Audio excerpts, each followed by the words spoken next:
আরে কি শুরু করলি তুই? ঘুমাতে দিবি না নাকি? পাগল নাকি তুই? আজকে আমাদের বাসর রাত আর তুই বলছিস ঘুমাবি? এই বাসর রাত নিয়ে কত স্বপ্ন ছিল আমার। দেখ, ঘুমাতো কান খাস না। তুই হয়তো বা ভুলে যাচ্ছিস যে আমাদের বিয়েটা শুধু কনটাকেই মাত্র। কন্ট্রাক্ট করে হোক আর যেভাবেই হোক, বিয়ে তো হয়েছে নাকি? আমি তোর স্ত্রী না, আর আমাকে তোর স্ত্রীর অধিকার দিতেই হবে। দেখ, তুই এরকম করলে আমি কিন্তু হোস্টেলে চলে যাব। তোর এইখানে আর এক মুহূর্ত থাকবো না আমি। না না প্লিজ, যাস না। তুই এখানেই থাক, আর তোর কাছে আসবো না। কে জানতো তুই এতটা আনরোম্যান্টিক থাকবি? অন্য কাউকে বিয়ে করলে তাও এনজয়টা অন্তত করতে পারতাম। তো করলি না কেন? আমাদের ফ্রেন্ড সার্কেলে কি ছেলেদের অভাব ছিল? কত না ছিল, তাদের দেখে আমার উপরে হুমড়ি খেয়ে পড়লি। শেষমেশ বিয়ে করে ছাড়লি, তাও আবার চুক্তিতে। মাত্র কী লাভ বলতো এই 1 বছর বিয়ে করে? শুধু শুধু। তোকে বিয়ে করেছি আমি কি আর সাধে? বাড়িতে আমার বিয়ে ঠিক করেছে আমার চাচাতো ভাইয়ের সাথে। জানিস আমার থেকে অনেক বড়, আর আমি তাকে ভাই ছাড়া অন্য কোনো নজরে দেখি না। তাই মা বাবা আগামীকাল আসবে আমাকে নিয়ে যাওয়ার জন্য। যখন তারা কালকে আসবে আর দেখবে তোর সঙ্গে আমার বিয়ে হয়ে গেছে আর আমরা একই বাসাতে থাকি, তখন তারা চলে যাবে। আমাকে আর বিয়ের জন্য জোরাজুরি করবে না। আর 1 বছর পর আমার লেখাপড়াও শেষ হয়ে যাবে, তখন আমি বিদেশে চলে যাব। ও ভাই, তোর মাথাতে এত বুদ্ধি কোথায় রাখিস বলতো? আমার সাথে থাক, ঠিকই বুঝতে পারবি। এখন শর্ত ঘুমাতে দে। মুড উঠেছিল আমার, আর তুই রাজি হলি না। এই জেনারেশনে বন্ধুদের মাঝেও অনেক কিছু হয়, আর আমি তো তোকে বিয়ে করেছি। থাক, আনরোম্যান্টিক কোথাকার। কথাটা বলেই নেহা স্বাধীনের মাথায় থাপ্পড় দিয়ে বালিশ নিয়ে ঘুমিয়ে পড়ে। অন্যদিকে স্বাধীন মাথা চুলকাতে লাগে। কোথায় সে ঘুমাবে বুঝতে পারে না, তাই নেহার দিকে তাকিয়ে বলতে লাগে। আমি কোথায় ঘুমাবো? তুই কোথায় ঘুমাবি সেটা কি তোকে বলতে হবে আমার? আসো জান, আমার বুকে আসো, তোমাকে শক্ত করে জড়িয়ে ঘুমাই। ধ্যাত, সবসময় ফাইজলামি একদমই ভালো লাগে না। কোথায় আর ঘুমাবি? পাশে তো এতটুকু জায়গা, ঘুমা। না হলে পাশেই তো রুম আছে, ওইখানেও থাকতে পারিস। স্বাধীন আর কোনো কথা না বলে রুম থেকে বের হয়ে যায়। পাশের রুমে গিয়ে দেখে সুন্দর করে গোছানো একটা রুম। তারপরে স্বাধীন ঘুমিয়ে পড়ে। সকাল হতেই ঘুম থেকে উঠে পড়ে। ফ্রেশ হয়ে বাইরে বের হয়ে দেখে নেহা কিচেনে রুমে রান্না করছে। নেহা স্বাধীনকে দেখতে পেয়ে বলে, গুড মর্নিং। Good morning. আর তুই রান্না করতে পারিস? হ্যাঁ, পারি তো। রান্না বান্না সব করতে পারি, তোকে আদরও করতে পারবো। কিন্তু রাতে তো তুই করতে দিলি না। নেহা স্বাধীনকে তার কাছে টেনে নিয়ে এসে কথাগুলো বলে স্বাধীন ভেবাচেকা খেয়ে যায়। তার কাছ থেকে নেহাকে দূরে সরিয়ে দিয়ে বলতে লাগে, দেখ, তুইও জানিস আমিও জানি আমাদের সম্পর্কটার সমাপ্ত কোথায়। তারপরেও এইসব করে লাভ কি বল? আর যদি ভুলবশত তোর পেটে বেবি চলে আসে, তখন কি হবে? কথাগুলো বলেই স্বাধীন পুনরায় তার রুমে চলে যায়। বই বের করে পড়তে লাগে। নেহা কফি বানিয়ে স্বাধীনের রুমে আসে। স্বাধীনকে কফি দেয় আর স্বাধীনের টেবিলের উপর থেকে ফোন নিয়ে স্বাধীনের খাটে শুয়ে থেকে টিপতে লাগে। তুই আমার ফোন নিলে কেন? দিয়ে বলছে আমার ফোন। না, দেব না। দেখি তুই কত জনের সঙ্গে প্রেম করিস, সবার সামনে তো ভদ্র সেজে থাকিস। দেখ, আমি প্রেম ভালোবাসা একদমই বিশ্বাস করি না। দে বলছি ফোন। আমার ফোনে অনেক সিক্রেট কিছু আছে, ওগুলো দেখে ফেললে আবার সমস্যা হবে। দিয়ে দে বলছি ফোন। স্বাধীন কথা বলতে বলতে চেয়ার থেকে উঠে নেহার দিকে যেতে লাগে। নেহা কফির মুখ দেখে স্বাধীনকে বাধা দিতে লাগে। এক পর্যায়ে নেহার উপরে স্বাধীন উঠে পড়ে। নেহার সঙ্গে জোরাজুরি করতে লাগে। এমন সময় হঠাৎ নেহার ব্রার ফিতায় হাত লাগতেই খুলতে যায়। নেহার সঙ্গে জোরাজুরি করতে লাগে। এমন সময় হঠাৎ নেহার ব্রার ফিতায় হাত লাগতেই খুলে যায়। স্বাধীন চোখ বন্ধ করে ফেলে। দেখ, তোকে একটা কথা বললে শুনিসই না। বলছি ফোন দে। আমার ফোনে অনেক জরুরি ডকুমেন্ট আছে। তাই বলে তুই এইভাবে? ছি, ভেবেছিলাম তুই অনেক ভালো। দেখ, ভুল বুঝছিস কেন আমাকে তুই? আর সরি। কথাটা বলেই মন খারাপ করে স্বাধীন ফোন নিয়ে ব্যালকনিতে চলে যায়। তারপরে একটা পিক বের করে সেদিকে তাকায়। একটু পর তার চোখ দিয়ে অশ্রু বের হতে লাগে। তখনই নেহা পাশে এসে দাঁড়ায়। স্বাধীন দেখতে পেয়ে চোখ বন্ধ করে ফোন পকেটে পুরে নেয়। আরে তুই কান্না করছিস কেন? আমি তো তখন তোকে এমনিতেই বলেছি। থ্যাট পাগল কোথাকার। তুই তো আমার স্বামী, সেটা চুক্তির হোক আর যেভাবেই হোক, এখন আমার উপরে তো সম্পূর্ণ অধিকার আছে। দেখ, আমি তোকে কখনো কোনো বিষয়ে মানা করি নাই, কিন্তু নেক্সট টাইম থেকে আমার ফোন হাতে নিবি না। তোর 2 হাত জোর করে বলছি। আরে বাবা, ঠিক আছে ঠিক আছে, আর তোর ফোন আমি আর কখনোই নিচ্ছি না। আল্লাহই জানে এই ফোনের মধ্যে কোন মাইয়ার সঙ্গে ভেজাল করে রেখেছিস, তাই ফোন হাতে নিতেই দিস না। এখন আয়, আর কান্না করতে হবে না, খাবার রেডি করেছি, খাবার খেয়ে কলেজে যেতে হবে। হ্যাঁ চল, আই এম সরি তখনকার কারণে। তারপর নেহা আর স্বাধীন দুজনেই খাবার টেবিলে গিয়ে খাবার খেতে লাগে। এমন সময় নেহা ভীষণ খেলে স্বাধীন উঠে পানি গ্লাস এগিয়ে দিয়ে নেহার মাথায় হাত বুলাতে লাগে। আরে তুইও না, কোন দিকে নজর থাকে? তোরা মনোযোগ দিয়ে খাবার খেতে পারিস না। তুই চুপ কর তো। একে তো ভীষণ খেয়েছি, তার উপরে আবার জ্ঞান দেওয়া শুরু করেছিস। তোকে নিয়ে ভাবতেই যে খাবার খাচ্ছিলাম আর বেসন খেয়েছি। আমাকে নিয়ে ভাবছিস মানে? সেটাই তুই বুঝতে পারবি না, চুপচাপ করে খাবার খাতো। নেহার ধমক খেয়ে স্বাধীন খাবার খেতে লাগে। খাবার খাওয়া শেষ হলে দুজনে রুমে চলে যায়। স্বাধীন রেডি হচ্ছিল, এমন সময় নেহা ভেতরে ঢুকে পড়ে। স্বাধীনকে এমন অবস্থায় দেখবে কখনো ভাবতেও পারেনি। নেহা ড্যাব ড্যাব করে স্বাধীনের দিকে তাকিয়ে থাকে। স্বাধীন ক্লাসের দিকে তাকিয়ে নেহাকে তার দিকে তাকিয়ে থাকতে দেখে চিৎকার করে তোয়ালে দিয়ে নিজেকে পিছিয়ে নেয়। পিছন ফিরে নেহার দিকে রাগী দৃষ্টিতে তাকিয়ে বলতে লাগে, তুই আমার রুমে এসেছিস কেন? আর এসেছিস ভালো কথা, রুমে একবার নক করে আসবি না? আমার সব দেখে ফেললি, সব কিছু আগলে রেখেছিলাম আমার স্ত্রীর জন্য। তো আমি কি? হ্যাঁ, আমি কি তোর স্ত্রী না? আমার জন্যই তো সব রেখেছিস। আর আমি না হয় দেখেছি, তো কি হয়েছে? এখন চুপ কর, এত কথা বলিস না। আর কিসের জন্য এসেছিস? দেখ না, এই ফিতাটা লাগাতে পারছি না কোনোভাবেই, পেছন দিক দিয়ে হাত দিতে পারছি না, তুই একটু লাগিয়ে দে না। কি? আমি? আর তোর লজ্জা করছে না এমনভাবে আমার কাছে আসতে, কাপড় ছাড়া? লজ্জা করবে কেন? হ্যাঁ, তুই তো আমার বিয়ে করা স্বামী। স্বামীর সামনে এইভাবে আসলে লজ্জা কিসের? উল্টো আরো সোয়াব আছে জানিস। আল্লাহই জানে এইভাবে আর কতদিন তোকে সহ্য করতে হবে। এদিকে আয়, লাগিয়ে দিচ্ছি। আচ্ছা, আমি যদি না থাকতাম তখন তুই কি করতি? হ্যাঁ? স্বাধীন নেহাকে উদ্দেশ্য করে কথাগুলো বলতে লাগে। নেহা মিটিমিটি করে হাসতে লাগে। ফিতা লাগানো হয়ে গেলে নেহা স্বাধীনের দিকে তাকিয়ে হাসি দিয়ে বলতে লাগে, অন্যান্য দিন তো আমি নিজেই লাগাই, বাট আজকে স্বামীর কাছ থেকে লাগিয়ে নিলাম, দেখলাম কিরকম লাগে, বাট অনেক ভালো। কি কুত্তি, দাঁড়া। কথাটা বলেই স্বাধীন নেহাকে দৌড়ানি দেয়। নেহা দৌড়ে তার রুমে চলে এসে দরজা লাগিয়ে দেয়। রেডি হয়ে বাইরে বের হয়ে দেখে স্বাধীন সোফায় বসে আছে। নেহা রেডি হয়ে বাইরে বের হতে দেখে স্বাধীনও বাইরে বের হয়। নিচে এসে পার্কিং লট থেকে মোটর সাইকেল বের করতে যাবে এমন সময় নেহা বলে, আরে বাদ দে না, আজকে না তোকে নিয়ে ঘুরতে ইচ্ছে করছে, কলেজে যেতে ইচ্ছে করছে না। চল না কোথাও থেকে ঘুরে আসি, বাইক নিয়ে নয় রিক্সা নিয়ে। আজকে না, অন্য কোনো দিন। আর জানিস না ইম্পর্টেন্ট ক্লাস আছে। আর আজকে যদি কলেজে না যাই আর বাকি ফ্রেন্ডরা কি মনে করবে বল? ভাববে যে তোকে নিয়ে বাসর করছি। আর তোকে কোনোভাবে ছাড়তে চাই না, তাই কলেজেও আসিনি। ওরা যা ইচ্ছা তাই ভাবুক, তাতে তোর কি? হ্যাঁ, চল তো। আর তুই যতই সাধু হয়ে থাকিস না কেন, ওরা তোর কথা একদমই বিশ্বাস করবে না। বাঘ হরিণ পেলে তো স্বীকার করবেই। কথা বলেই নেহা হাসতে লাগে। স্বাধীন নেহার হাসির দিকে তাকিয়ে থাকে। একটু পর একটা রিক্সা এলে দাঁড় করিয়ে কলেজে চলে যায়। কলেজের মেইন দরজা দিয়ে ভিতরে প্রবেশ করে দেখে মাটির এক সাইডেই তার সব ফ্রেন্ড সার্কেলরা বসে, আর ক্লাসরুমে না গিয়ে সেদিকে যায় স্বাধীন আর নেহা। অন্যদিকে স্বাধীন আর নেহার বান্ধবীরা তাদের নিয়ে কথা বলছিল। এমন সময় স্বাধীন আর নেহাকে দেখতে পেয়ে তারা হাতের ইশারা করে, অন্যদিকে স্বাধীন আর নেহার বান্ধবীরা তাদের নিয়ে কথা বলছিল।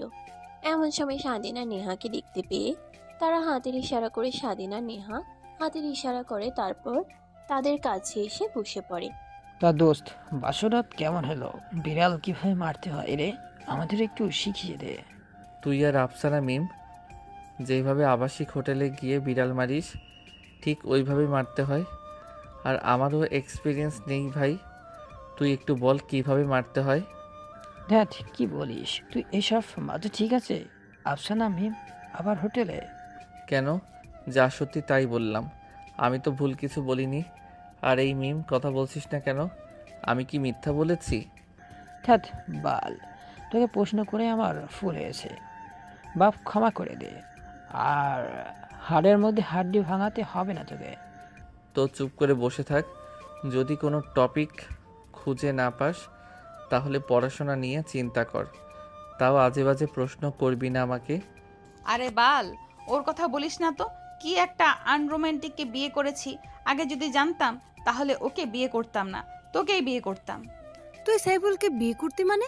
কেন শুনছিস না শরীফুল কত রোমান্টিক করে কথা বলছে, আর স্বাধীন একটা আন্দোলন। ঠিক কালকে এতটা কাছে গিয়েছিলাম, মনে হয় না কোনো স্বাভাবিক ছেলে এতটা কাছে মেয়ে পেয়ে ছেড়ে দিবে। দেখ, একদম তুই আমার জামাইয়ের দিকে নজর দিবি না, বুঝলি? আর তোর জামাই কি দেখতে কম সুন্দর নাকি? হ্যাঁ, ওকে নিয়ে সুখে থাক ভাই। আরে ভাই তোরা কি শুরু করলি? চুপ করবি তুই? তোদের এই কারণেই আমি বিয়েতে রাজি হতে চাচ্ছিলাম না, কিন্তু তোরাই তো সবাই জোর করে বিয়ে করে দিলি। এখন আবার ঝগড়া করছিস কেন? আর তোরা হয়তো ভুলে গিয়েছিস আমরা 1 বছরের চুক্তিতে মাত্র বিয়ে করেছি। 1 বছর পর ডিভোর্স হয়ে যাবে। তো এসব করে কী লাভ বল? যদি পড়াশোনা নিয়ে কিছু ডিসকাস করতে হয় কর, না হলে প্লিজ তোদের হাতে পায়ে দিয়ে বলছি এই টপিক ছাড়া কথা বল। স্বাধীনের কথা শুনে সবাই চুপ করে যায়। তারপর সবাই পড়াশোনার বিষয় নিয়ে কথা বলতে লাগে। স্বাধীন সবাইকে এক এক করে প্রশ্নের উত্তর বুঝিয়ে দিতে লাগে। তখনই স্বাধীনের বান্ধবী স্বাধীনের কাছে গিয়ে বসে প্রশ্নটার উত্তর বুঝে নিতে লাগে। নেহার বিষয়টা কেন যেন খারাপ লাগে। তখনই মেয়েটা স্বাধীনের কোমরে হাত রাখে। নেহা রেগে একাকার হয়ে যায়। রিয়া, কি করছিস তুই? হ্যাঁ, পড়া বুঝে নিচ্ছিস? সমস্যা নেই, এত কাছে যেতে হবে কেন? আর হাত কোথায় রেখেছিস? তো কি হয়েছে? কাছে আসলে তোর সমস্যা কি? তুই এত কথা বলছিস কেন? নেহা যেন কথাই হারিয়ে ফেলে, কে বলবে বুঝতে পারে না। নেহা রেগে সেখান থেকে উঠে ক্লাসরুমে চলে যায়। স্বাধীন পাশ থেকে সব দেখে কিন্তু কিছুই বলে না। একটু পর ক্লাসের সময় হলে সবাই ক্লাসরুমে এসে বসে। স্বাধীন নেহার পাশে বসে। এটা দেখে নেহা স্বাধীনের কাছ থেকে উঠে দূরে গিয়ে বসে। স্বাধীন অবাক হয়ে যায় কিন্তু কিছুই বলে না। তারপর এক এক করে ক্লাস শেষ হলে কলেজ ছুটি হলে সবাই ক্লাসরুম থেকে বেরিয়ে রাস্তায় এসে রিক্সার জন্য অপেক্ষা করতে লাগে। স্বাধীন নেহার কাছে গিয়ে দাঁড়িয়ে বলে, কিরে তোর আবার কি হলো? এত রেগে আগুন হয়ে আছিস কেন? তখন রিয়ার কারণে রেগে আছিস বুঝি? নেহা কিছুই বলে না, চুপ করে থাকে। একটু পর রিক্সা আসলে ইশারা দিতেই রিক্সা দাঁড়িয়ে যায়, উঠে বসে। স্বাধীন উঠতে যাবে এমন সময় নেহা ধাক্কা দেয়। স্বাধীন তাল সামলাতে না পেরে পড়ে গিয়ে রাস্তার সঙ্গে মাথা লেগে খানিকটা ফেটে যায়। নেহা সেদিকে না তাকিয়ে চলে যায়। পিছন ফিরে একবার তাকায়। স্বাধীনের এই অবস্থা দেখে অনেক মায়া হয়, কিন্তু কিছুই করে না। অন্যদিকে স্বাধীন পড়ে যেতে দেখে তার বন্ধুরা দৌড়ে আসে। স্বাধীনকে উঠিয়ে হসপিটালে নিয়ে যায়, তারপর ব্যান্ডেজ করে গাড়ি করে বাসার সামনে নামিয়ে দেয়। স্বাধীন দরজায় গিয়ে কলিং বেল দেয়, কিন্তু দরজা খুলে না। তখনই ফোন বের করে নেহাকে ফোন করতে লাগে, কিন্তু রিসিভ করে না। তারপর টেক্সট করে, এখন যদি দরজা না খুলিস তাহলে হোস্টেলে চলে যাব। আর 1000বার বললেও কিন্তু আমি আর আসবো না। আমার লেখাপড়ার খরচ যেভাবেই হোক আমি জোগাড় করে ফেলবো। মেসেজটা সেন্ড করে একটু পর নেহা দেখে দরজা খুলে দিয়ে চলে যায়। স্বাধীন দরজা আটকিয়ে দেয়, তার রুমে চলে যায়। স্বাধীনের অনেক খারাপ লাগতে লাগে। নেহা তার সঙ্গে কোনো কথা বলছে না এই কারণে। তারপর ফ্রেশ হয়ে স্বাধীন পোশাক পরিবর্তন করে নেহার কাছে যাওয়ার জন্য বের হয়। নেহার দরজার সামনে এসে দেখে নেহা দরজা আটকে রেখেছে। স্বাধীন দরজায় কড়া নাড়তে লাগে, কিন্তু নেহা দরজা খোলে না। স্বাধীন দাঁড়িয়ে থেকে থেকে তার রুমে চলে আসে, তারপর বই বের করে পড়তে লাগে। একটু পর কিচেন রুম থেকে শব্দ আসে। স্বাধীন পড়ার টেবিল থেকে উঠে কিচেন রুমে যায়, দেখে নেহা রান্না করছে। তারপর নেহার পাশে দাঁড়িয়ে নেহার সঙ্গে কাজে হেল্প করতে লাগে আর বলতে লাগে, কিরে তুই কোনো কথা বলছিস না কেন? তখন থেকে চুপ করে আছিস। কলেজে তখন কথা বললে না, বাড়িতে এসেছি তাও কথা বলছিস না, কি হয়েছে বল আমাকে। আমি তোর কে হই যে তোর সঙ্গে কথা বলতে হবে? তোর উপরে তো আমার কোনো অধিকার নেই যে আমি তা খাটাবো। বুঝতে পারছি। তখন রিয়ার কথা শুনে তুই রেগে আছিস। আমি কি তোকে কিছু বলেছি? তুই অন্য একটা মেয়ের জন্য আমার উপরে রাগ দেখাবি? দেখ, ওদের থেকেও তুই আমার অনেক আগে থেকে ফ্রেন্ড, এইটা ভুলে যাস না তো। সেই সুবাদে তোর আমার উপরে বেশি অধিকার। হয়েছে, আর এত কথা বলতে হবে না। মা বাবা কালকে আসবে বলেছে, তারা 21 দিন থেকে চলে যাবে। তারপর থেকেই তুই আলাদা থাকতে পারিস। আবার যখন মা বাবা আসবে তখন তোকে বললে তুই আসিস, আর কোনো টেনশন করিস না। আমি যেহেতু একবার বলেছি তোর লেখাপড়ার খরচ চালাবো, তো আমি চালাবো। দেখ, আমি তো তোকে কিছু বলি নাই। তুই চুপ করে থাকলে আমার অনেক খারাপ লাগে। তোর বকবকানি না শুনলে অনেক খারাপ লাগে। প্লিজ এভাবে চুপ করে থাকিস না। নেহা কোনো কথা না বলেই রান্না করতে লাগে। স্বাধীন বকবক করে চলেছে, নেহা কোনো উত্তর দেয় না। রান্না করা শেষ হলে নেহা রুমে ঢুকে স্বাধীনের সামনে দরজা আটকিয়ে দেয়। স্বাধীন অবাক হয়ে যায়। তারপর রুমে গিয়ে সোজা ব্যালকনিতে চলে যায়। তারপর ফোন থেকে পিকটা বের করে দেখতে লাগে। এমন সময় ফোন কল। স্বাধীন কি করবে বুঝতে না পেরে রিসিভ করে। বাবা, আর কতদিন এভাবে আমাদের কষ্ট দিবি বল দেখি? তোর কারণে তো আমরা তিলে তিলে মারা যাচ্ছি। তোর বাবা তার ভুল বুঝতে পারছে, তোকে ফোন করে, তুই ফোন রিসিভ করিস না। একটা বার তোর বাবার সাথে কথা বল না। কে আপনার ছেলে আর কাকে ফোন করেছেন? আপনার যে ছেলে ছিল সে মারা গিয়েছে। আর আরেকটা কথা, নেক্সট টাইম থেকে আমাকে আর ফোন করবেন না। আল্লাহ হাফেজ। কথাটা বলেই স্বাধীন ফোন কেটে দেয়। এমন সময় নেহা তার ব্যালকনিতে আসে। স্বাধীনের দিকে তাকায়। ফোন রেখে দিতে দেখে নেহা ভাবতে লাগে। নেহা, ওর প্রতি আর মায়া জড়ানো যাবে না। ও রিয়াকে ভালোবাসে, না হলে সবার সামনে তোকে অপমান করলো আর স্বাধীন কিছুই বললো না। কথাগুলো ভাবতে লাগে আর চোখ দিয়ে পানি বের হয়। নেহা হাত দিয়ে মুছে ফেলে। স্বাধীন নেহার ব্যালকনির কাছে এগিয়ে এসে বলতে লাগে। তোর কি হয়েছে আমাকে বল, আমি সলিউশন করার চেষ্টা করব। প্লিজ এভাবে চুপচাপ থাকিস না। আমার অনেক রাগ হচ্ছে, কিন্তু আমি কিন্তু চলে যাব। তো তোকে না করেছে কে? হ্যাঁ, আমি ছাড়া তো তোর আরো অনেকে আছে যার সঙ্গে গিয়ে থাকতে পারবি। আমি তো আর অনেকের মতো হট না, সেক্সিও না যে তুই আমার সঙ্গে থাকবি। আমি তো বয়স্ক বুড়ি। স্বাধীনের আর বোঝার কিছু বাকি রইল না যে নেহা তখন রিয়ার কারণে রেগে আছে। ও আচ্ছা, রিয়া কাছে গেল, কিছু হয় না। আর আমি তোর কাছে গেলেই বা আমি বাজে আর আমি উল্টাপাল্টা চিন্তা ভাবনা এসব বলিস তুই? হ্যাঁ, দেখ, রিয়া তো আমাকে ফ্রেন্ড হিসেবে টাচ করে, আর তোর তো সবসময় নেগেটিভ চিন্তাভাবনা। আমার এই কারণেই ভালো লাগে না। ও আচ্ছা, তো রিয়ার সাথে যা। ও তো কালকে নেগেটিভলি ডান্স করে না, বুকে গলায় ছোট টাচ করে, এগুলো তো নেগেটিভ টাচ না, তাই না? আমি টাচ করলেই নেগেটিভ হয়ে যায়। স্বাধীন আর কিছুই বলে না, রুমে চলে যায়। নেহা ব্যালকনিতে বেশ কিছুক্ষণ বসে থাকে, চিন্তা করতে লাগে। দেখ স্বাধীন, তো তোর বিয়ে করা জামাই, যেভাবেই হোক বিয়ে তো হয়েছে।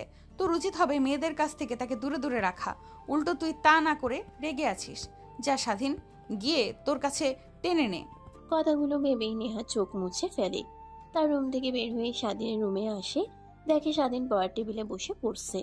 নেহা এসে স্বাধীনের উপরে বসে পড়ে। কি রে, তুই চেয়ার রেখে এখানে বসলি কেন? আমি পড়ছি, তুই দেখছিস না? আর আমি চ্যাপ্টার বুঝতে পারছি না, আমাকে একটু বুঝিয়ে দে। আরে চেয়ারটা নিয়ে বয়, আমি তোকে বুঝিয়ে দিচ্ছি। আমার উপরে বসে থাকলে আমি তোকে কি করে বোঝাবো বল? স্বাধীনের কথা শুনে নেহা স্বাধীনের দিকে ফিরে শক্ত করে জড়িয়ে ধরে স্বাধীনকে। স্বাধীন হতভম্ব হয়ে যায়, কি করবে বুঝতে পারে না। চুপচাপ বোঝা, না হলে আবার জড়িয়ে ধরবো। আচ্ছা ঠিক আছে। তারপরে স্বাধীন নেহাকে বোঝাতে লাগে। অন্যদিকে নেহার সেদিকে কোনো মনোযোগই নেই, স্বাধীনের দিকে তাকিয়ে থাকে। স্বাধীন বারবার নেহার মাথায় থাপ্পড় দিয়ে বোঝাতে লাগে। এভাবে অনেকটা সময় পার হয়ে যায়। তারপর টেবিল থেকে উঠে দুজনে খাবার খেতে আসে। খাওয়া দাওয়া শেষ করে স্বাধীন রুমে আসে, খাটের উপর শুয়ে মোবাইল দেখছিল। এমন সময় নেহা রুমে আসে বালিশ কাঁথা হাতে নিয়ে। কি রে, তুই আমার রুমে এসেছিস কেন এত রাতে, আর বালিশ কাঁথা নিয়ে হাতে নিয়ে? জামাইকে ছাড়া একা একা ঘুম আসে না, তাই চলে আসলাম তোর কাছে। দেখ, তোর এই ফাইজলামি করা আর যাবে না। ফাজলামি আর কই করলাম, একা থাকতে ভয় করে তাই তোর কাছে এসেছি। যখন আমি থাকতাম না, হোস্টেলে ছিলাম, তখন তুই কোথায় থাকতি? তখনও কি একা থাকতি না? তখনকার কথা বাদ দে তো। তখন একা, এখন স্বামী আছে, তাকে রেখে একা থাকতে পারবো না। কথাটা বলে নেহা দরজা লাগিয়ে স্বাধীনের পাশে বালিশ নিয়ে ঘুমিয়ে পড়ে। স্বাধীন কি করবে বুঝতে পারে না। লাইট অফ করে নেহার আর তার মাঝে কোলবালিশ রেখে শুয়ে পড়ে। এমন সময় নেহা কোলবালিশ উঠিয়ে ফেলে দেয়, পিছন থেকে স্বাধীনকে জড়িয়ে ধরে। কোলবালিশ ফেলে দিলি কেন? ধ্যাৎ, তোর আর আমার মাঝে কোলবালিশ কেন থাকবে? তোর আর আমার মাঝে কেউ যদি কোলবালিশের মতো বাধা হয়ে দাঁড়ায়, তাহলে তাকে একইভাবে পুড়িয়ে ফেলে দেব। 1 মিনিটও তাকে নিয়ে ভাববো না, এই বলে দিলাম। কথাটা বলে নেহা স্বাধীনকে জড়িয়ে ধরে ঘুমিয়ে পড়ে। অন্যদিকে স্বাধীন ভেবাচেকা খেয়ে যায়। নেহাকে তার কাছ থেকে সরাতে নিলে আরো শক্ত করে জড়িয়ে ধরে। হার মেনে স্বাধীনও নেহাকে জড়িয়ে ধরে ঘুমিয়ে পড়ে। পরের দিন সকালবেলা স্বাধীন ঘুম ভাঙতে দেখে সবকিছু অন্ধকার। হাত দিয়ে চোখে স্পষ্ট করলেই চুল দেখে নি নেহার চুল সব তার মুখের উপর দিয়ে পড়ে আছে। স্বাধীন সরিয়ে দেয়, চুলের ঘ্রাণ পাগল করে দিতে লাগে। তারপর উঠে ওয়াশরুমে চলে যায়, গোসল করে নেয়, তারপরে বাইরে বের হয়। তখনই নেহার ঘুম ভেঙে যায়। স্বাধীনকে এই অবস্থায় দেখে চোখ বন্ধ করে মিটমিট করে তাকিয়ে দেখতে লাগে। অন্যদিকে স্বাধীন পোশাক পরিবর্তন করে আয়নার সামনে দাঁড়িয়ে চোখগুলো আঁচড়াল ছিল। এমন সময় নেহা পেছন থেকে বলে ওঠে, যেভাবে নিজেকে পরিপাটি করছিস, মনে হচ্ছে আজকে কারোর সাথে ডেট করতে যাবি। ধ্যাত, তুইও না শুধু আজে বাজে কথা বলিস। ডেট করতে যাব কেন?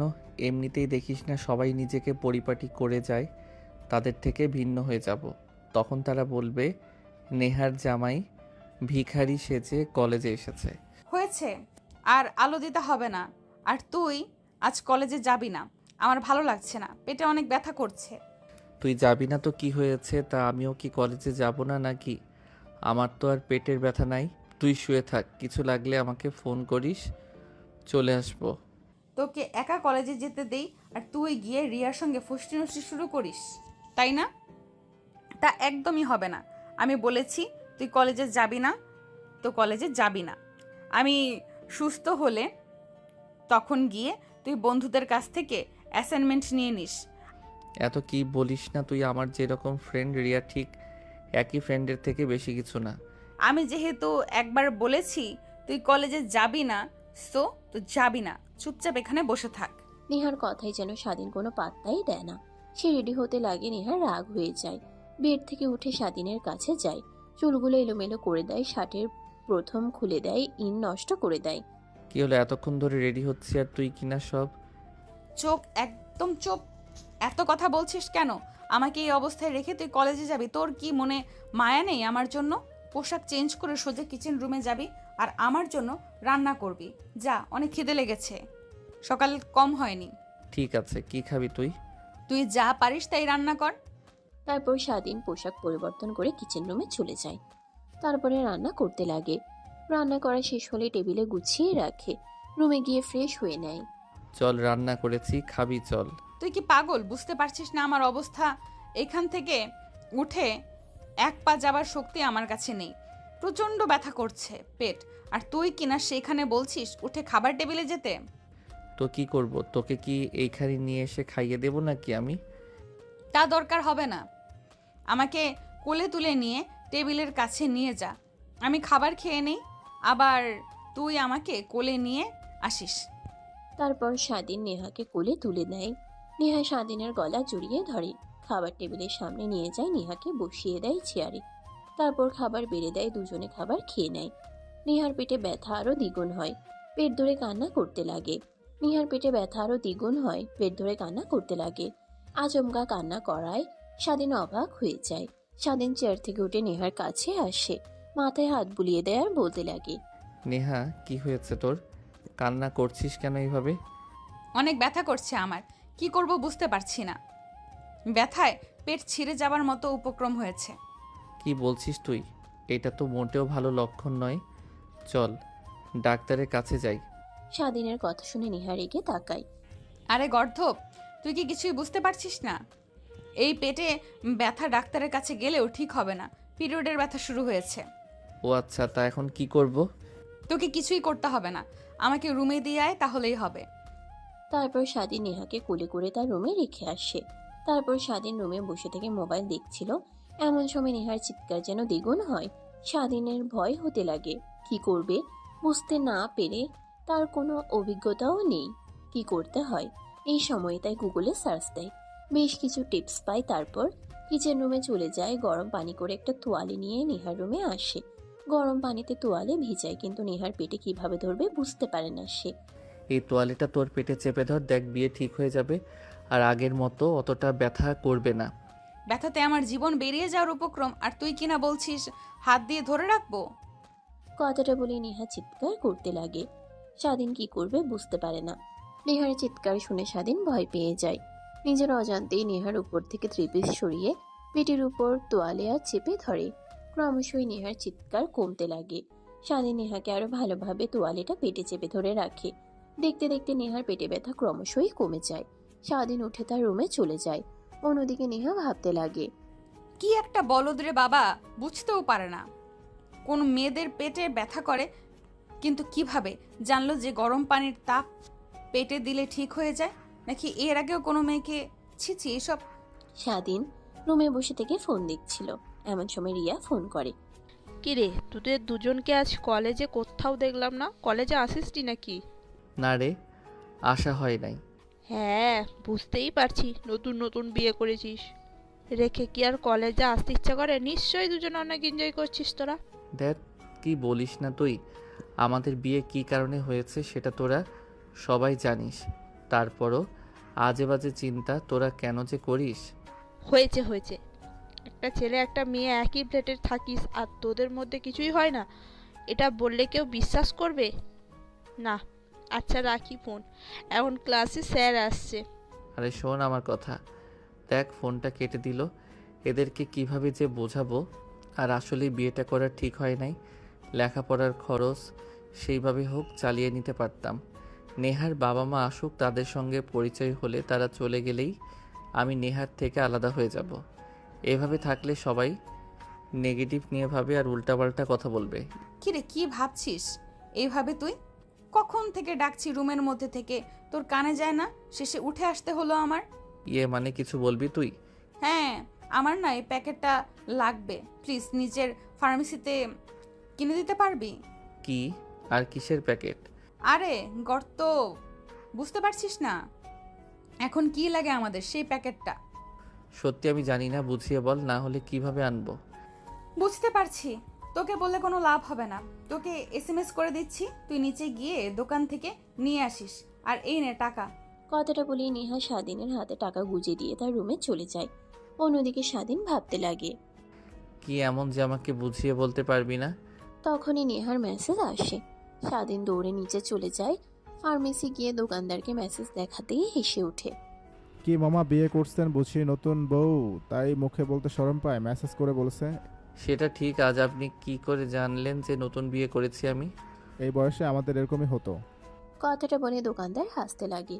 তারপর একটা প্যাকেট পেপার দিয়ে মুড়িয়ে দেয়। স্বাধীন টাকা দিয়ে সোজা বাসায় চলে আসে।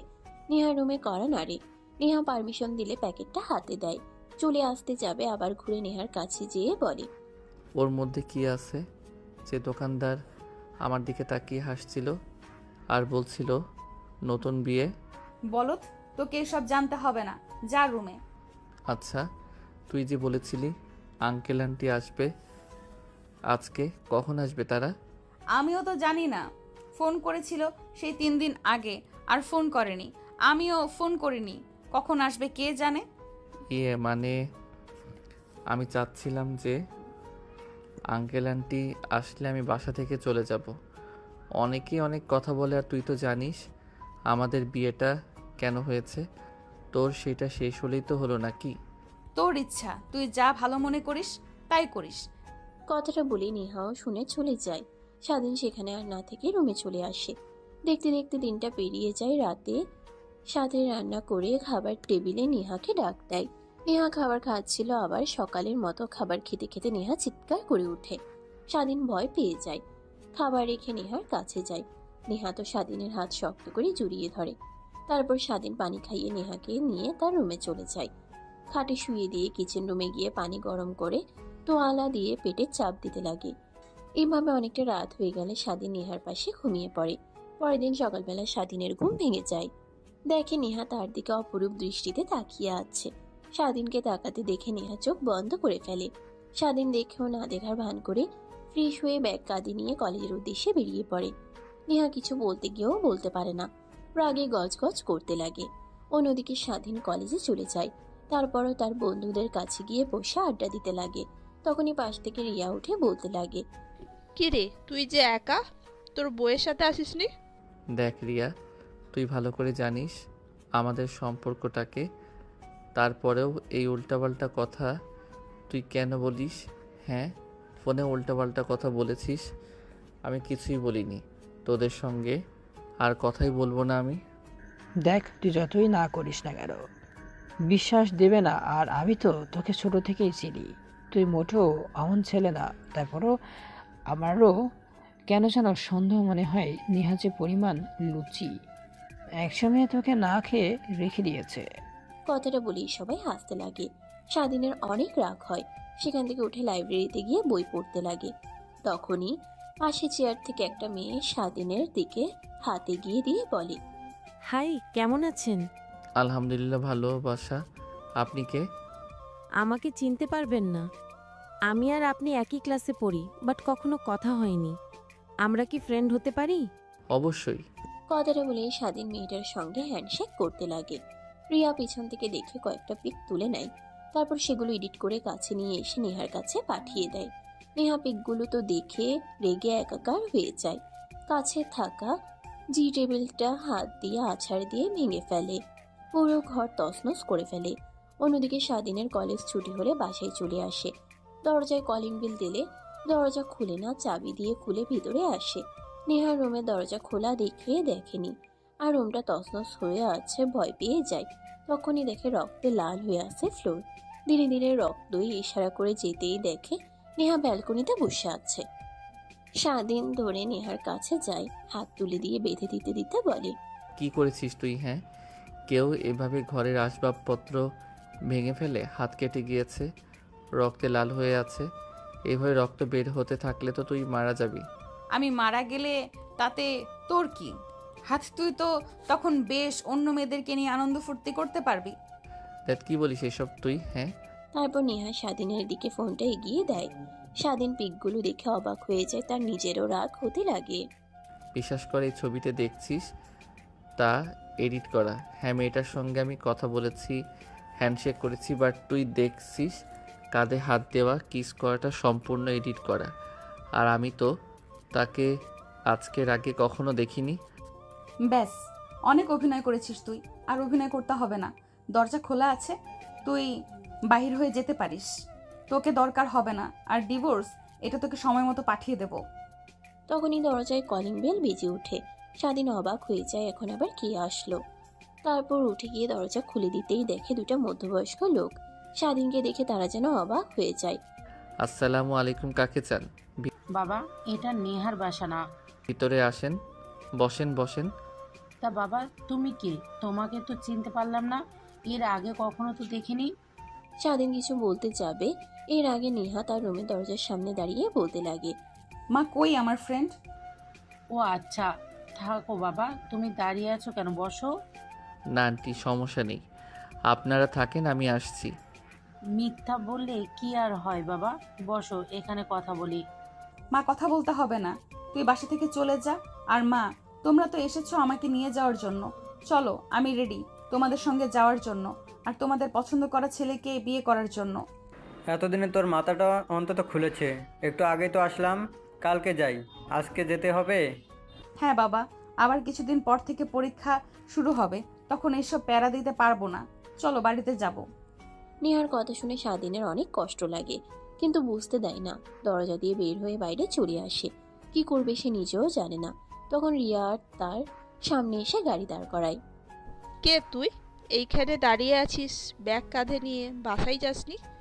সে বলিস না, নিহার মা বাবা এসেছেন, তাই আমাকে ফ্রেন্ড পরিচয় দিয়েছে আর বের হয়ে যেতে বলেছেন, তাই বাইরে এসে অপেক্ষা করছি। তারা চলে গেলে ঘর থেকে আমার কাপড় চোপড়গুলো নিয়ে হোটেলে চলে যাব। ও আচ্ছা, তানিয়া তোকে অভিনয় করার জন্য বিয়ে করেছে? তা অভিনয় না সব সত্যি কথা বলে নেহাকে আর তার বাবা মাকে। হ্যাঁ, বুঝতে পারলাম না ওর মাথায় কি হয়েছে। এতদিন চিন্তা করতে করতে মুহূর্ত বিয়ে করবে না বলে এখন আবার আঙ্কেল আন্টির সামনে করে বলছে সে বিয়েতে রাজি, তাদের পছন্দ করা ছেলেকেই বিয়ে করবে। আরে বাদ দে, চল আমার সাথে। কোথায় যাব? কোথায় যাবি মানে? আমার সঙ্গে আমার বাসায় চল। আমি একাই থাকি ফ্ল্যাটে, নিয়ে 2টা রুম আছে, তুই থাকতে পারবি। হোস্টেলে থাকতে হবে না, জানি তোর কষ্ট হবে। হোস্টেলে থাকতে আমার সঙ্গে থাকলে তোর কোনো সমস্যা হবে না। না ভাই, আমি আর কোনো জ্বালাই পড়তে চাই না, আমি হোস্টেলেই শান্তিতে থাকতে পারবো, তুই যা। স্বাধীন রিয়ার সঙ্গে কথা বলছিল এমন সময় নেহা তার মা বাবাকে নিয়ে ব্যাগ গুছিয়ে রুমের এই অবস্থা রেখেই চলে আসে। নিচে এসে স্বাধীনকে কারোর সঙ্গে কথা বলতে দেখে সেদিকে তাকায়।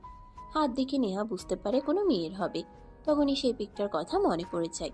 আরও রাগ হতে লাগে, গাড়িতে উঠে বসে। জোরে দরজা লাগায়। নেহার মা বাবা ভয় পেয়ে যায়। নেহামা, কি হয়েছে তোর? দেখছি আসার পর থেকে রেগে আছিস। আর হাতে কি হয়েছে? সেই তখন লক্ষ্য করেছি, কিন্তু বলিনি। কিছুই হয়নি, এই একটু হাতে আঘাত লেগে কেটে গিয়েছে। রক্ত বের হচ্ছে টপ টপ করে, আর তুই বলছিস একটু হাতে আঘাত লেগেছে? ড্রাইভার সাহেব, একটা হসপিটালের সামনে গাড়ি দাঁড় করেন তো। অন্যদিকে নেহা চলে যেতেই স্বাধীন চাবি দিয়ে দরজা খুলে তার রুমে চলে যায়। ব্যাগে জামা কাপড় গুছিয়ে নিয়ে বাইরে চলে আসে। দরজা আটকে চাবিটা দারোয়ানের কাছে রেখে স্বাধীন চলে যায় হোস্টেলে। 3 মাস পর। মা, আমি আর এত খেতে পারবো না। আর ভাবি, তুমি কি শুরু করলে বলো তো? খাইয়ে খাইয়ে কি তোমার মতো আমাকে মোটকু করে ফেলবে নাকি? তখন তো দেখবে তোমার এই দেওরকে দেখে কোনো মেয়ে পাত্তা দেবে না, সবাই দূরে দূরে দৌড়াবে। তা হতে যাবে কেন? আমার যে হ্যান্ডসাম দেবর, তা যে কোনো মেয়ে দেখলেই ক্রাশ খাবে। স্বাধীনের ভাবির কথা শুনে স্বাধীনের মা লজ্জা পেয়ে সেখান থেকে চলে যায়। ভাবি, প্লিজ ছেড়ে দাও, আর খেতে পারবো না, পেট ফুলে ঘাম হয়ে গিয়েছে। এইটুকুতেই তোর মতো থাকতে 2 কেজি চালের ভাত একসঙ্গে খেয়ে ফেলতাম, আর 1 প্লেট ভাত খেতেই হিমশিম খেয়ে যাচ্ছিস। তোরা যে কি করবি জীবনে? বাবা, ওর কথা বাদ দেন। অফিসে যাব, শেখ ইন্ডাস্ট্রির সাথে বড় একটা ডিল হবে আজ, তাই ভাবছি স্বাধীনকেও সাথে নিয়ে যাব। ওনারাও স্বাধীনের সঙ্গে পরিচিত হলো। আজ না হয় কাল স্বাধীনকে তুই তো সব কিছু দেখতে হবে। আমার কোনো শখ নেই, কিছুদিন হলো পরীক্ষা দিয়ে বাসায় এসেছি, ঘুরবো ফিরবো আনন্দ করব, তারপর অফিসের দায়িত্ব বুঝিয়ে নেব। এর আগে যদি জোরাজোরি করো তাহলে কিন্তু আমি আমার দূরে চলে যাব। না না না বাবা, কি বলছিস তুই? দূরে যাবি কেন? তোর যা ইচ্ছে তাই করিস। তোর ইচ্ছা যদি হয় তখন অফিসের দায়িত্ব বুঝে নিস। তোর ভাই তো আছে, আমিও তো আছি। কিন্তু বাবা, ও যদি এখন থেকে বড় বড় ডিল কীভাবে সামলাতে হয় তা না জানে, তাহলে অফিসের দায়িত্ব পেলে তো হিমশিম খেয়ে যাবে। আচ্ছা ভাই, তোমার ভাইয়া যেহেতু এত করে বলছে, তুমি না আজকে তোমার ভাইয়ের সাথে গিয়ে দেখো কেমন হয়। যদি ভালো না লাগে তাহলে আর যাওয়ার দরকার নেই। ঠিক আছে ভাবি, আমি কিন্তু শুধু তোমার কথাতেই রাজি হলাম, না হয় রাজি হতাম না। দেখলে বাবা, তোমার ছেলে তোমার কোনো কথাই রাখে না, আর ভাবি যাই বলে তাই করে। স্বাধীনের ভাইয়ের কথা শুনে সেখানে সবাই হাসতে লাগে। তারপর খাওয়া দাওয়া শেষ করে স্বাধীন রুমে চলে যায়। ফ্রেশ হয়ে নিজেকে পরিপাটি করে নিচে আসতেই স্বাধীনের ভাই স্বাধীনকে নিয়ে অফিসে চলে যায়। তারপর একটা ফাইলে গিয়ে দেয়। স্বাধীনকে সম্পূর্ণ পোস্টে বলে, এখানে সব কিছু লেখা আছে। প্রজেক্টের লাভ, মুনাফার হার, কত % ইনভেস্ট করতে হবে। এখন A to Z আর আমাদের কাজ থাকবে ক্লায়েন্টের ভালোভাবে বোঝানোর জন্য। ভাইয়া, সবই ভালো লাগলো, শুধু একটা জিনিসই ভালো লাগলো না, সেটা হলো প্রোডাক্ট কোয়ালিটি অনেকটাই লো দেখাচ্ছে। আমাদের প্রোডাক্ট কোয়ালিটি বাড়াতে হবে। লাভ কম হোক, প্রোডাক্টিভ কোয়ালিটি ভালো থাকলে আমাদের আরও অনেক বড় বড় ঢিল আসবে। কিন্তু আমাদেরও তো কিছু লাভ করতে হবে। লাভ তো হবে, এখন হয়তো 50% লাভ হচ্ছে, তখন 20% লাভ হবে, 50% কমে যাবে। যখন ভালো প্রোডাকশন দিয়ে সবার মন জয় করতে পারবো, তখন তারা বেশি দাম দিয়েও প্রোডাক্ট কিনতে পিছপা হবে না। সত্যি তো ভাই, তুই একটা জিনিয়াসদের মতো কথা বলেছিস। আমি এখনই ফাইলটা ঠিক করে নিয়ে আসছি। আর তুই কি খাবি বল, আমি পাঠিয়ে দিচ্ছি। না ভাইয়া, কিছুই খাবো না, তুমি একটু তাড়াতাড়ি করো। আর আমাকে একটু বের হতে হবে, বন্ধুদের সঙ্গে একটা জায়গায় যাব। ঘোর ঘোর, মজা এনজয় যা করবি এখনই কর। যখন বিয়ে করবি তখন আর পারবি না। এই দেখ, আমি আগে কত ঘুরতাম বন্ধুদের সঙ্গে, প্রত্যেক মাসে 2-3টা ট্রিপ দিতাম। আর এখন ঘর আর অফিস ছাড়া কোথাও যাওয়ার জায়গা নেই। কথাটা বলিয়ে হাসতে হাসতে ফাইলটা নিয়ে সেখান থেকে স্বাধীনের ভাই চলে যায়। স্বাধীনও হাসতে লাগে। ফোন বের করে দেখতে লাগে। এভাবে অনেকটা সময় পার হয়ে যায়। ফাইল ঠিক করে নিয়ে স্বাধীন আর তার ভাই রওনা দেয় কোম্পানির উদ্দেশ্যে।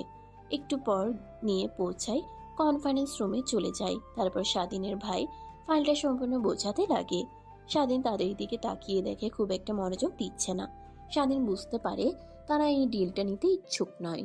ভালোভাবে বসে বলতে হবে, তাই স্বাধীন উঠে তার ভাইকে কানে কানে কিছু বলতেই সে বসে যায়। তারপর স্বাধীন উচ্চ গলায় বলতে লাগে। স্বাধীনের কথা সবাই মনোযোগ দিয়ে শুনে করতালি দিতে লাগে। সবাই ডিলটাতে সাইন করে দেয়। কনফারেন্স রুম থেকে সবাই চলে গেলে স্বাধীনের ভাই স্বাধীনকে জড়িয়ে ধরে। বাবার সাথে সে ছোট্ট থেকে কফি সামলাচ্ছে, কত ডিল কনফার্ম করলাম, কিন্তু এটার ইচ্ছে ছিল অনেক আগে থেকে, কিন্তু আমার কথার ধরন তারা বুঝতে পারে নাই। তুই যদি না থাকতে তাহলে এই দিনটা আজ পেতাম না। আরে ভাইয়া বাদ দাও না, এরা বিদেশি না, বাংলাদেশের মতো এত কথা তারা পছন্দ করে না। স্ট্রেট কাট বললে এরা বুঝতে পারে, এটাই বিজনেস পলিসি। আচ্ছা ভাই, তাহলে তুই এখন যেতে পারিস, আমি অফিসে চলে যাব। আর এই নিয়ে কার্ড, তোর যা ইচ্ছা তুই তা খরচ করিস। তারপর স্বাধীন তার ভাইয়ের কাছ থেকে কার্ড আর গাড়ি নিয়ে বেরিয়ে পড়ে। তার বন্ধুদের সঙ্গে ড্রাইভ করতে লাগে। তারপর সবাই একটা নদীর পাড়ে গিয়ে গাড়ি দাঁড় করায়। সবাই আনন্দ করতে লাগে। আনন্দ করতে করতে বিকেল হয়ে যায়। রাত বলে সবাই বারবিকিউ পার্টি দেয়। সবাই তাদের কথা বলছিল, এমন সময় স্বাধীনের এক বন্ধু বলতে লাগে। সবাই চিৎকার দিয়ে ওঠে। অনেকদিন পর বিয়ে খাবে তারা। তখনই স্বাধীনের কাছে এক বন্ধু এসে বলতে লাগে, সো নাইস, তোমাদের বলতে ভুলে গিয়েছিলাম, আগামীকাল আমার চাচাতো বোনের বিয়ে। তোমাদের সবার ইনভাইট, সবাই কিন্তু চলে আসবে। অনেক মজা হবে বিয়েতে, অনেক মজা করব আমরা। হ্যাঁ ঠিক বলেছিস তুই। তারপর রাত গভীর হলে সবাই যে যার বাসায় চলে যায়। স্বাধীন বাসায় গিয়ে তার রুমে গিয়ে ঘুমিয়ে পড়ে। সকালের দিকে ঘুম ভাঙে। নিচে আসতেই স্বাধীনের ভাবি স্বাধীনকে কফি দেয়। থ্যাংক ইউ ভাবি। আর ধন্যবাদ দিতে হবে না, এখন এই বাড়িতে আর একটা মেহমান নিয়ে আসো। আমার কাজকে একটু সহজ করে দাও। এই ভাইটাকে এতদিন হলো সামলাচ্ছি, আর একা একা পারছি না, ভালো লাগছে না আমার। কালকে ভাইয়া যে কথা বলেছে, এতে আমার বিয়ে করার সব শখ ঘুচে গিয়েছে। আমি আর বিয়ে করতে চাই না। বাবা, তোমার যদি কষ্ট হয় কাজের মেয়ে নিয়ে রাখো না। তোমার ভাইয়া তোমাকে কি বলেছে? আর কাজের মেয়ে রাখলে বাবা আর মা তোমার ভাইয়া খাবার খেতে পারে না, তারা ভালোভাবে রান্না করে না আর অপরিষ্কার থাকে। আর তোমার ভাইয়ের আজকে হেলা হচ্ছে। আরে ভাই, আমি তোকে কি বললাম? আমি তো উল্টো তোকে বললাম বিয়ে কর। ভাই, বিয়েতে অনেক মজা। এখন অভিনয় করা হচ্ছে, তাই না? তুমি কি বলছো তা আমি ভালো করেই জানি। তারপর স্বাধীনের ভাবি কোমরে কাপড় গুজে স্বাধীনের ভাই দেখে, সেখান থেকে দৌড় লাগায়। স্বাধীনের মা বাবা স্বাধীন সবাই হাসতে লাগে। তা বাবা, বৌমা তো ঠিক কথাই বলেছেন, তোর বয়স তো আর কম হলো না, কয়েকদিন পর অফিসে সামলাবি, বিয়েটা কর। বাবা, আমার ইচ্ছে হলে তোমাদের তখন বলবো, তোমরা যখন মেয়ে দেখো তোমাদের পছন্দ করা মেয়েকেই বিয়ে করব। প্লিজ এখন এইসব নিয়ে কথা বলো না।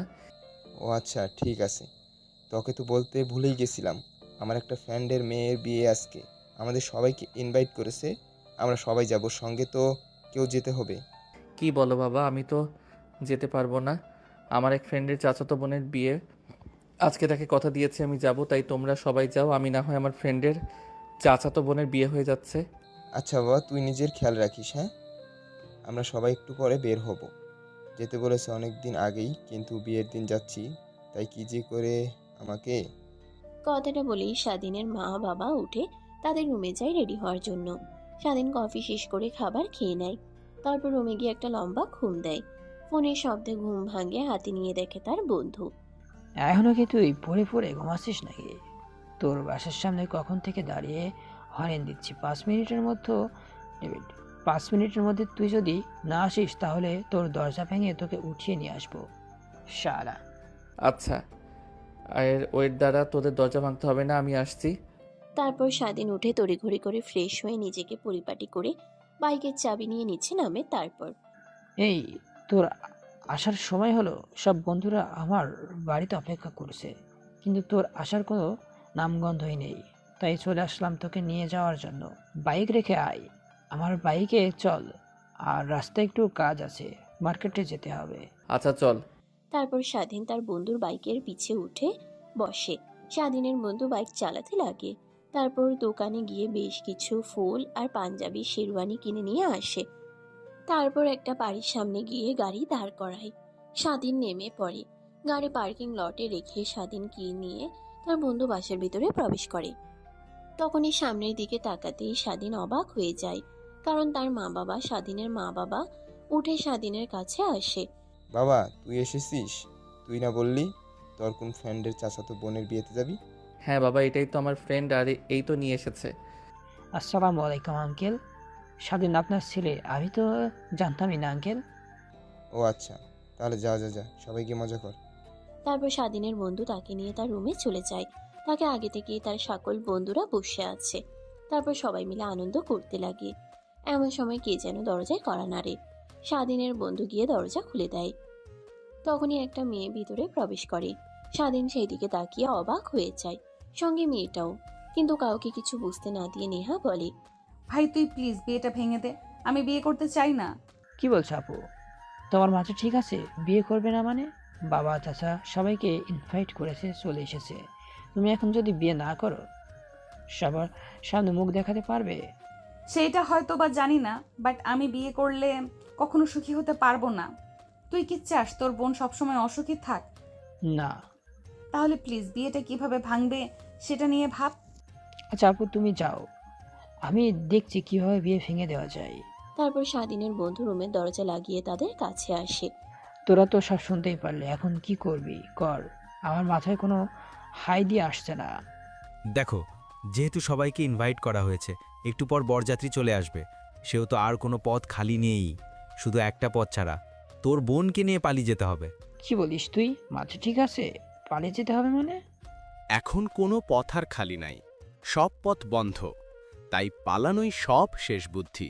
এটা ঠিক বলেছিস তুই, চল এটাই করি। নিচে গিয়ে সবাইকে কথাটি বলি, আর আমরা বললেই বিশ্বাস করবে। কথাটা বলি সবাই রুম থেকে বেরিয়ে পড়ে। এক এক করে সবাই নিচে যেতে লাগে। স্বাধীন নেহা রুমের সামনে দিয়ে নিচে যাচ্ছিল। তখনই নেহা দরজা খুলে স্বাধীনের কলার টান দিয়ে ঘরের ভেতরে নিয়ে আসে। দরজা আটকে দেয়। আরে আপু কি করছো তুমি? ছাড়ো, কেউ দেখে ফেলবে। যার দেখাতে খুব সমস্যা নেই। আর তুই আবু বলছিস কাকে? হ্যাঁ, তোর আপু বলতে কি লজ্জা লাগছে? আর এতদিন পর কোথায় থেকে উধায় হলি? সোজা আমার বিয়ে খেতে চলে এসেছিস। তারপর স্বাধীন তার বিষয়ে বলতে লাগে। তোমাদের যা দেখাতাম আমি মোটেও আমার না। আমার যখন বয়স 14 বছর তখন বাবা আমাকে একটা কথা বলে, অনেক কষ্ট পাই, তাই বাসা থেকে চলে যাই, কারোর সঙ্গে কোনো কন্ট্যাক্ট রাখি না। মা কীভাবে যেন আমার নাম্বার জোগাড় করে মার সঙ্গে টুকটাক কথা বলতাম, আর সঙ্গে একটা ছবি নিয়ে গিয়েছিলাম, পরিবারের সবার সেই ছবি দেখতাম। তখন কলেজে ভর্তি হলেই তোদের সঙ্গে পরিচয় হয়, আবার তোর সঙ্গে বিয়েও হয় রাগ দেখিয়ে, যখন আঙ্কেল আন্টির সঙ্গে চলে আসিস। আমি তোর বাসা থেকে জামা কাপড় নিয়ে হোস্টেলে চলে আসি, তখনই মা ফোন করে আর বলে বাবা হার্ট অ্যাটাক করেছে, আর নিজেকে সামলাতে পারি না, দৌড়ে চলে আসি। সব অভিমান ভুলে তারপর আর বাবা যেতে দেয়নি, এইখানে লেখাপড়া করেছি। ও আচ্ছা, বুঝতে পারছি। তার তোকে তো ডিভোর্স দেওয়া এখনো হয়নি, তাহলে কিভাবে বিয়ে করছিস তুই? কে বিয়ে করেছে? হ্যাঁ, আমার এই বিয়েতে কোনো মত নেই। জোর করে বাবা মা আমাকে বিয়ে দিচ্ছে। নেহার কথা শেষ না হতেই বাহিরে অনেকের সমাগম। নেহার দরজায় কড়া নাড়তে লাগে। স্বাধীন অবাক হয়ে যায়, তাদের দুজনকে একই রুমে দেখলে সবাই নেগেটিভ কিছু চিন্তা করবে। নেহার মুখে মুচকে হাসি লেখা ফুটে ওঠে, যা দেখে স্বাধীন ভয় পেয়ে যায়। নেহা দৌড়ে দরজা খুলে দেয়। তারপরে সামনে থাকা স্বাধীনের মাকে জড়িয়ে ধরে কান্না করতে লাগে। রুমে কাউকে না দেখে শুধু স্বাধীনকে দেখতে পেয়ে যা বোঝার সবাই বুঝে ফেলে, কিন্তু কেউ কিছু বলে না। বিশিষ্ট ব্যবসায়ী ছেলে বলে কথা। সবাই যার যার মতো চলে যায়। সবাই কানাঘুষা করতে লাগে। স্বাধীনের মা নেহাকে উঠিয়ে চোখের পানি মুছে দিতে দিতে বলে, মা তুমি কান্না করো না, এই জানোয়ারটা তোমার সঙ্গে এমন করবে আমি ভাবতেও পারি নাই। আন্টি ওকে বকবেন না, এখন ও কি বুকে আর কি লাভ? আমার যা সর্বনাশ হওয়ার তা তো হয়ে গিয়েছে। পুরো বাসার সবাই দেখে ফেলেছেন স্বাধীনকে, আর আমাকে এই রুমে এখন আমাকে কে বিয়ে করবে? কে বিয়ে করবে মানে? স্বাধীনই তোকে বিয়ে করবে। বাবা আমি স্বাধীনের কথা শুনে স্বাধীনের বাবা রেখে তাকায়। স্বাধীন আর কিছুই বলে না, চুপ হয়ে যায়। একটু পর কাজী সাহেব আসে। তারপর স্বাধীন আর নেহার দ্বিতীয়বার বিয়ে পড়ানো হয়, মনোজাত করিয়ে দেয়। অনেকে অনেক কথা বলে। দেখতে দেখতে রাত হয়ে যায়। স্বাধীন বাসর ঘরে যেতে চায় না। তার বন্ধুরা জোর করে ঢুকিয়ে দিয়ে বাইরে থেকে দরজা আটকে দেয়। স্বাধীন সামনে তাকিয়ে দেখে নেহা খাটের উপরে বসে আছে। স্বাধীনকে দেখতে পেয়ে নেহা উঠে স্বাধীনের কাছে এগিয়ে আসতে লাগে। প্লিজ এইভাবে এগিয়ে আসবেন না, দেখেন আপনারা যেটা চান তা কখনো সম্ভব না। ধ্যাৎ, আপনি করছিস কেন? এখন থেকে তুইও শুধু তুমিই বলবি। আর এখন কোনো বাধাই আর মানছি না। দুই পরিবারের সম্মতিতেই বিয়ে করেছি। এখন তুই চাইলে কিংবা না চাইলে আমাকে তোর স্ত্রীর অধিকার দিতে হবে। কথাটা বলেই নেহা স্বাধীনকে জড়িয়ে ধরে। স্বাধীন উত্তেজিত হয়ে যায়। নেহাকে জড়িয়ে ধরে খাটের উপরে ফেলে দেয়। বাকিটা ইতিহাস। যা জানতে হলে বিয়ে করতে হবে। আর কেমন হয়েছে গল্পটা অবশ্যই কমেন্ট করে যেতে ভুলবেন না। আল্লাহ হাফেজ। সমাপ্ত। তো দর্শক, আজকের গল্পটির থেকে এখানেই বিদায় নিচ্ছি। আর অপেক্ষা করুন পরবর্তী গল্পের জন্য। সেই পর্যন্ত ভালো থাকবেন এবং লাইক, কমেন্ট, শেয়ার করে আমাদের সাথেই থাকুন। আর নতুনরা কিন্তু সাবস্ক্রাইব করতে ভুলবেন না। আল্লাহ হাফেজ।